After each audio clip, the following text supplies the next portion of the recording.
आज हम नई यूनिट स्टार्ट करते हैं जो कि है न्यूक्लियर रिएक्शंस। तो इसमें हम क्या है डिफरेंट टाइप की रिएक्शंस के बारे में पढ़ेंगे जो न्यूक्लियस है वो उनके बीच में होती है, और इसके अलावा इससे रिलेटेड जो भी हमारे कंजर्वेशन लॉज हैं उनके बारे में हम यहाँ पर पढ़ेंगे। ठीक है, तो यहाँ पर क्या है आपका जो ये फर्स्ट है ये है न्यूक्लियर रिएक्शंस। तो न्यूक्लियर रिएक्शंस को जो आप रिप्रेजेंट कर रहे हो उसका तरीका ये है।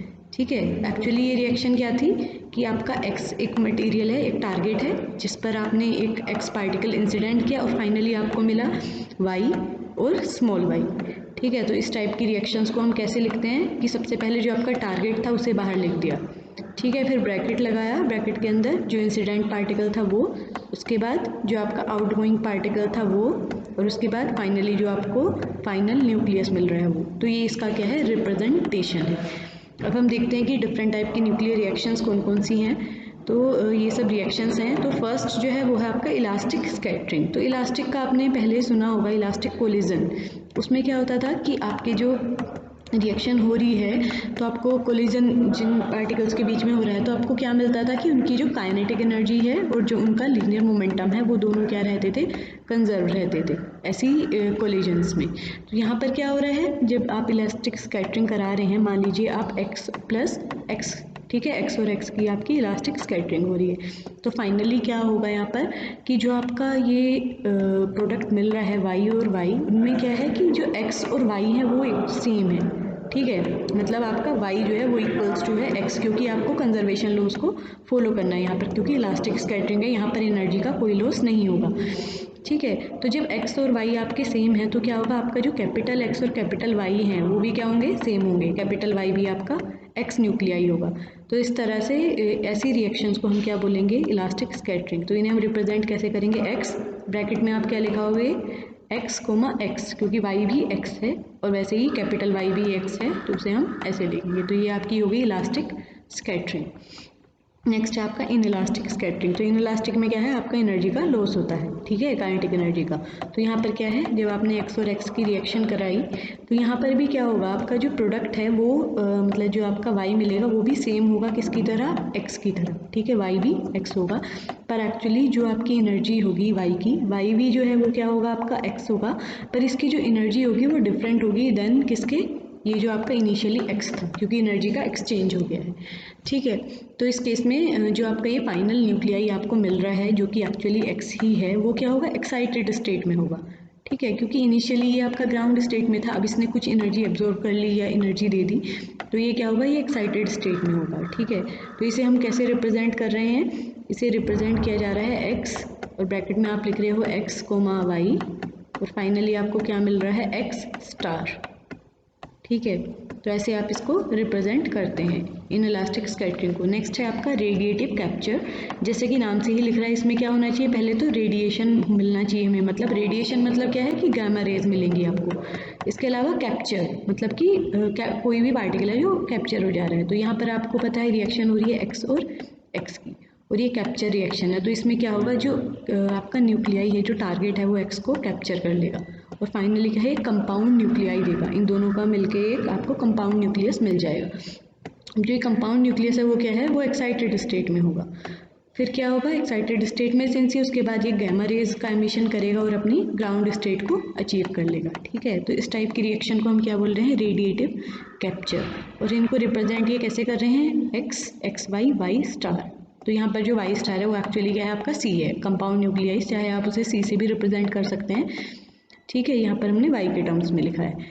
नेक्स्ट है आपका डिसइंटीग्रेशन प्रोसेस। जैसा कि नाम से ही लग रहा है, डिसइंटीग्रेट मतलब कि जो आपका न्यूक्लियाई है वो टूटा है। ठीक है, मतलब वो दूसरा उसने एक नया कॉम्बिनेशन बनाया है, जो आपके इनिशियली न्यूट्रॉन प्रोटॉन्स थे, number of neutrons and protons थे, वो अभी चेंज हो गया है। ठीक है, तो ऐसी रिएक्शन को हम डिसइंटीग्रेशन प्रोसेस बोल रहे हैं। तो इसमें क्या है कि जब आपने x और x की जब रिएक्शन हो रही है तो आपको मिल रहा है y और y, पर उनमें जो नंबर ऑफ प्रोटॉन्स और जो न्यूट्रॉन्स है वो क्या है, वो कोई या तो नंबर ऑफ प्रोटॉन्स डिफरेंट है या टोटल आपका जो मास नंबर है वो डिफरेंट होगा फाइनली। तो इसका एग्जाम्पल आप देखिए ये है। तो यहाँ पर क्या हो रहा है कि जो आपका नाइट्रोजन है, नाइट्रोजन का जो न्यूक्लियाई है उस पर जब आपने अल्फा पार्टिकल की बम्बार्डिंग की, मतलब अल्फा पार्टिकल और नाइट्रोजन ने जब रिएक्शन की तो आपको मिला 17O और इसके अलावा एक प्रोटॉन।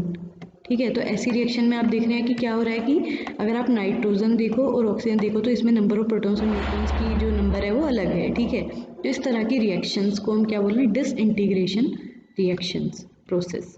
ठीक है, नेक्स्ट है आपका मैनी बॉडी रिएक्शन। तो इन रिएक्शन में क्या होता है कि जैसे मान लीजिए आपका यहाँ पर एक्स और एक्स ने रिएक्शन किया और फाइनली आपको पहले क्या मिल रहा था, वाई और कैपिटल वाई। ठीक है, ये आपको मिल रहा था। पर अब अगर ऐसा होता है कि यहाँ पर एक वाई की जगह क्या है, आपको कई सारे यहाँ पर पार्टिकल्स मिल जा रहे हैं, y1 + y2। ठीक है, और भी अगर आपको पार्टिकल्स मिल जाए तो ऐसी रिएक्शन को हम क्या बोल रहे हैं, मैनी बॉडी रिएक्शंस। ठीक है, तो इसके कुछ एग्जांपल्स यहाँ पर लिखे हैं। तो आप देखिए यहाँ पर 16O है, आपका ऑक्सीजन है, उस पर आपने बम्बार्ड किया प्रोटॉन को, तो आपको फाइनली क्या मिला, नाइट्रोजन और 2 प्रोटॉन। ठीक है, सिंगल पार्टिकल ना मिलके यहाँ पर आपको 2 प्रोटॉन्स मिल गए। यहाँ पर आपको 1 प्रोटॉन न्यूट्रॉन मिला, यहाँ पर 3 प्रोटॉन मिले। तो इस टाइप की जो रिएक्शंस है उन्हें हम बोल रहे हैं मैनी बॉडी रिएक्शंस, क्योंकि आपको फाइनली मैनी बॉडी मिल जा रही है। नेक्स्ट है आपका फोटो डिसइंटीग्रेशन। अब जैसा नाम से ही लग रहा है, यहाँ पर फोटो का मतलब क्या है, फोटोन्स। तो जो रिएक्शन में पार्टिसिपेट कर रहा है वो कौन कर रहा है, आपका फोटोन। ठीक है, तो यहाँ पर क्या होगा, जो आपका जो आप बम्बार्ड कर रहे थे पार्टिकल, वो एक्चुअली क्या है, फोटोन है। ठीक है, और जब आपका फोटोन से रिएक्शन होगी तो आपको क्या है, एक फिर से कंपाउंड न्यूक्लियाई मिलेगा, जो कि क्या होगा, आपका एक्साइटेड स्टेट में होगा। ठीक है, क्योंकि इसके पास एक्स्ट्रा एनर्जी आ गई है।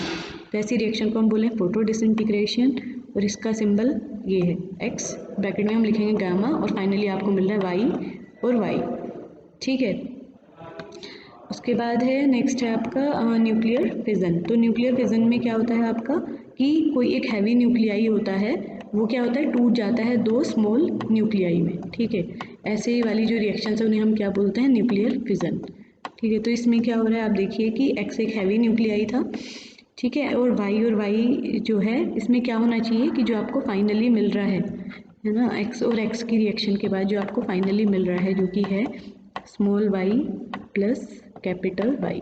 तो क्या होना चाहिए कि यहाँ पर ये दोनों जो हैं, न्यूक्लियर फिजन होने के लिए इन दोनों का जो मास है वो कंपेरेबल होना चाहिए। ठीक है, क्योंकि न्यूक्लियर फिजन में यही होता है कि एक बड़ा न्यूक्लियाई 2 छोटे न्यूक्लियाई में टूट जाता है, पर उन न्यूक्लियाई का मास जो होता है वो कंपेरेबल होता है।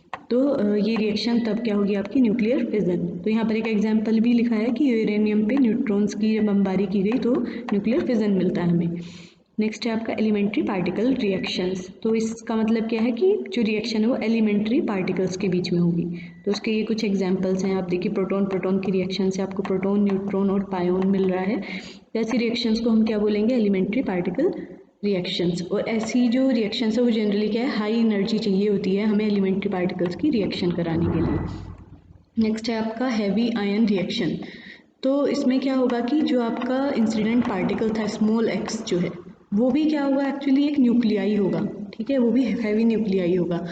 पहले क्या ले रहे थे हम, जो एक्स था वो हमारा पार्टिकल था, अल्फा पार्टिकल था, न्यूट्रॉन था, प्रोटॉन था, या फिर आपका क्या थी, गामा था, गामा रेस थी। तो ये सब आपका पहले अभी तक हम लेकर चल रहे थे इंसिडेंट पार्टिकल को। पर अगर क्या है, आपका जो स्मॉल एक्स है वो भी एक न्यूक्लियाई है, और न्यूक्लियाई कैसा होना चाहिए, जो अल्फा पार्टिकल से हैवी हो। ठीक है, तो ऐसे जो रिएक्शंस होती हैं उन्हें हम क्या बोलते हैं, हैवी आयन रिएक्शंस, क्योंकि जो रिएक्शन हो रही है वो हैवी आयंस के बीच में हो रही है। तो उसका एग्जांपल है, ये देखिए आपका 10B है, उसकी उस पर जो इंसिडेंट पार्टिकल आप देखिए क्या है, यहाँ पर ऑक्सीजन। ऑक्सीजन से जब रिएक्शन हुई तो हमें क्या मिला, हमें मिला सोडियम और हीलियम। ठीक है, तो ऐसी टाइप की जो रिएक्शंस हो रही हैं जिनमें जो आपके रिएक्टेंट है वो दोनों ही न्यूक्लियाई हैं और अल्फा पार्टिकल से हैवी हैं, तो ऐसी रिएक्शंस को हम हैवी आयन रिएक्शंस बोलते हैं। तो ये आपकी डिफरेंट टाइप्स की न्यूक्लियर रिएक्शंस थी। अब इन रिएक्शंस में क्या है, कुछ कंजर्वेशन लॉज हैं जो कि फॉलो होते हैं। ठीक है, तो वो हम अब देखेंगे कि कौन कौन से ऐसे कंजर्वेशन लॉज हैं जो फॉलो होने चाहिए। तो सबसे पहले आपका है conservation of mass number. Mass number आपका क्या होता है, number of protons plus number of neutrons. ठीक है, n+p जो है वो आपका क्या होता है, टोटल मास नंबर। तो इसका मतलब क्या है कि जो आपका n+p है वो किसी भी रिएक्शन में, जो आपकी रिएक्शन के पहले था, मतलब x + x था आपका पहले, इनका अगर आप सम करो number of neutrons plus number of protons, तो वो बराबर होना चाहिए किसके, नंबर ऑफ प्रोटॉन्स और न्यूट्रॉन के सम के, किसके लिए, y + y के लिए। इधर जितना न्यूट्रॉन प्रोटॉन है उतने ही इधर होने चाहिए। तो ये वाला लॉ आपका फॉलो होना चाहिए, कंजर्वेशन ऑफ मास नंबर। तो अगर आपकी रिएक्शन ये थी तो इसके लिए क्या हो गया कि mass number of x, mass number of small x is equals to होगा mass number of y plus mass number of y। ठीक है। नेक्स्ट है आपका conservation of atomic number. Atomic number क्या होता है आपका, वो एक्चुअली क्या होता है, नंबर ऑफ प्रोटॉन्स। तो इसका मतलब है कि आपके जो नंबर ऑफ प्रोटॉन्स रिएक्शन के पहले थे वो इक्वल होने चाहिए नंबर ऑफ प्रोटॉन्स जो रिएक्शन के बाद में है। तो यहाँ पर ये आपकी रिएक्शन फिर से यही है, तो मतलब नंबर ऑफ प्रोटॉन्स, या फिर आप लिख सकते हो atomic number of X plus atomic number of small X is equals to होगा atomic number of capital Y plus atomic number of small Y. ये आपका नेक्स्ट कंजर्वेशन लो हो गया है। नेक्स्ट है कंजर्वेशन ऑफ एनर्जी। एनर्जी आपको पता ही है कि वो हमेशा ही कंजर्व रहती है। तो यहाँ पर हम इसको कैसे लिखेंगे कि अगर आपकी रिएक्शन ये है, ठीक है, तो यहाँ पर आपको सम करना होगा एक्स की एनर्जी, एक्स और स्मॉल एक्स की एनर्जी इक्वल होगी इन दोनों की एनर्जी के सम के। तो यहाँ पर हम जो एनर्जी ले रहे हैं वो है, एक तो हो गई आपकी काइनेटिक एनर्जी, ठीक है, अगर वो मोशन में है तो काइनेटिक एनर्जी वाला पार्ट आ गया एक्स की प्लस स्मॉल एक्स की। इसके अलावा इनकी एक रेस्ट मास एनर्जी भी होती है, ठीक है, रिलेटिविटी में हम रेस्ट मास एनर्जी की बात करते हैं। तो ये कैपिटल एक्स की रेस्ट मास एनर्जी है और ये स्मॉल एक्स की। तो आप देखिए कि एक्स और एक्स की जो टोटल एनर्जी है वो इक्वल हो गई किसके, वाई और वाई की टोटल। तो यहाँ पर भी हमने kinetic energy capital Y small Y की लिखी है plus rest mass energy of capital Y plus small Y. ठीक है। नेक्स्ट है आपका कंजर्वेशन ऑफ लीनियर मोमेंटम। ये भी आपको पता है कि एक जो है यूनिवर्सल कंजर्वेशन लॉ है। तो इसमें क्या होगा, अगर आपके यही रिएक्शन है तो linear momentum of capital X plus small X is equals to होगा linear momentum of small Y और कैपिटल वाई के सम के। तो ये हमने ऐसे इक्वेशन के फॉर्म में लिख दिया है। ठीक है। अब हमें पता है कि हमने पीछे पढ़ा था कि दो तरह के फ्रेम हम ले सकते हैं रिएक्शंस में, लेबोरेटरी फ्रेम और सेंटर ऑफ मास फ्रेम।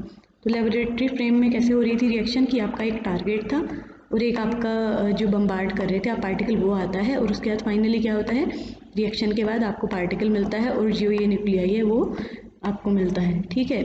ऐसे आपकी क्या है, ये लेबोरेटरी फ्रेम वाली रिएक्शंस होती हैं। तो सेंटर ऑफ मास फ्रेम में क्या होता है कि आपके जो ये दो पार्टिकल्स हैं दोनों मूव करते हैं, ठीक है, और फिर फाइनली स्कैटरिंग हो जाती है इनकी आपस में। तो इन दोनों रिएक्शंस में डिफरेंस क्या था कि जो आपकी सेंटर ऑफ मास है इसमें आपके दोनों ही जो पार्टिकल्स हैं, इंसिडेंट जो भी पार्टिकल्स हैं और टारगेट है वो दोनों ही मोशन में है, जबकि यहाँ पर क्या है, आपका टारगेट जो है वो स्टेबल था। तो जब यहाँ टारगेट स्टेबल था तो मतलब इसका लीनियर मोमेंटम क्या है, ज़ीरो, क्योंकि वेलोसिटी ज़ीरो है।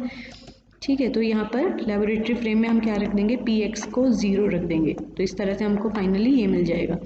नेक्स्ट है सेंटर ऑफ मास फ्रेम। तो इस फ्रेम में दोनों जो पार्टिकल्स हैं आपके इंसिडेंट पार्टिकल्स हैं वो कैसे मूव करते हैं कि इनका जो लीनियर मोमेंटम है वो क्या होना चाहिए, ज़ीरो होना चाहिए, इंसिडेंट वाला भी। ठीक है। अब सिंस इन दोनों की जो डायरेक्शन ऑफ मोशन है वो अलग है, अपोजिट है, ठीक है, और इसके अलावा इनकी वेलोसिटी और मास का कॉम्बिनेशन ऐसा रखते हैं ताकि इनका टोटल लीनियर मोमेंटम ज़ीरो हो जाए।